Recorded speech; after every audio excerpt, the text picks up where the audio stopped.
This is a simple Russian and Ukrainian-inspired meal. Russian-style kotlety, or hamburgers, with sauteed cabbage or tushenaya kapusta.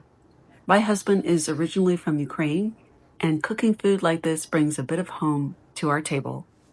In this video, I'm going to show you how to make both the kotlety and the tushenaya kapusta. Start by sauteing one thinly sliced medium onion until it's nice and soft. Then add your cabbage. If you can fit a whole head of thinly sliced cabbage in the pan, great. Otherwise, just add as much as you can.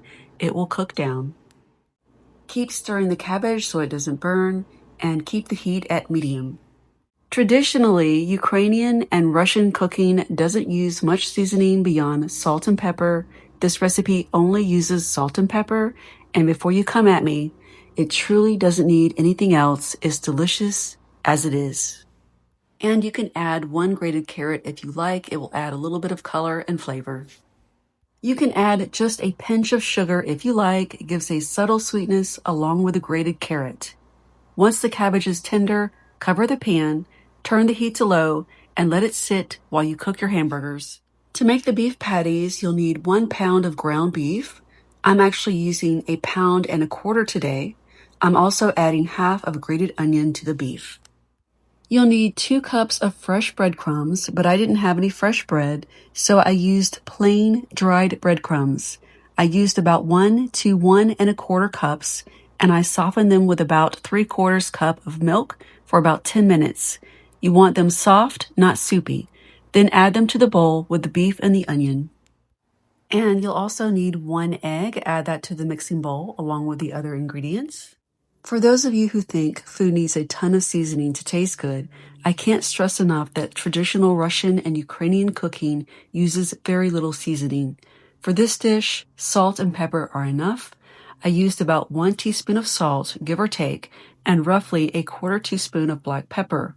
Of course, you can use whatever seasonings you like, but doing so will change the flavor profile and it won't taste traditional. Stir all the ingredients together in a mixing bowl until thoroughly combined. Then form the meat mixture into oval-shaped patties. I made 6 patties. Lightly coat the outside of each patty with about 2 tablespoons of flour total. Not 2 tablespoons per patty, I mean for all the patties.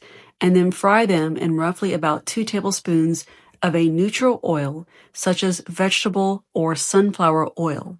Sunflower oil is traditional, but I didn't have any on hand, so I used vegetable oil, and that works just fine. Okay, here are my oval-shaped patties. I made mine a little bit large. You can make them whatever size you want, but these came out really good. And you're going to fry these in oil, as I mentioned. You're going to fry them about 5 or 6 minutes on each side. They should be fully cooked on the inside. This is not the kind of meat that you're going to eat rare or medium well or whatever. They need to be fully cooked. And there you have it, my version of Russian kotlety and tushenaya kapusta. Hopefully I didn't butcher those names too badly. I apologize if I did. And I'm eating both these things alongside mashed potatoes, which is also very classic in Russian and Ukrainian cooking.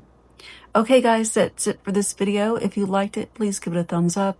And while you're here, please do consider subscribing to my channel if you haven't already done so, because I do plan to upload more great content in the future.